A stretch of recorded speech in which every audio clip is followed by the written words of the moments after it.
Hello everyone and welcome to my YouTube channel. Today we are going to discuss about how to fix a Face ID issue detected. There is an issue with your iPhone's ability to use Face ID.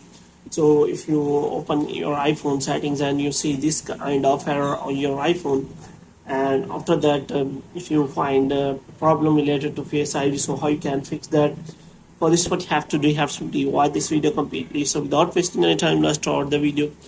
First of all, you have to simply close this page, and after closing the page, you have to make sure that you are connected to a proper Wi-Fi and internet connection. And after that, what you have to do, you have to simply go to settings. So in settings, you have to go to general, and after that, you have to scroll it down until you find the option of transfer or reset iPhone. And here you have to simply click on reset, and you have to reset all of your network settings. Now what you have to do, you have to simply go back, and this time you have to open settings again, and here you have to open the Face ID and passcode, and you have to provide your passcode. Now what you have to do, you have to make sure that your Face ID is working properly. So you have to simply click on reset Face ID, and you have to reset all of your Face ID.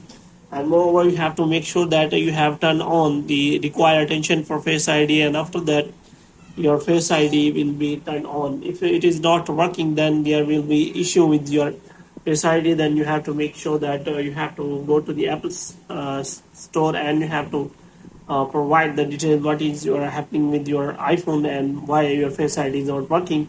And if you have warranty remaining, then you can simply make sure that you can check for that. You have to simply go to general, and after that you have to go to about, and here you have to make sure that you check for the coverage.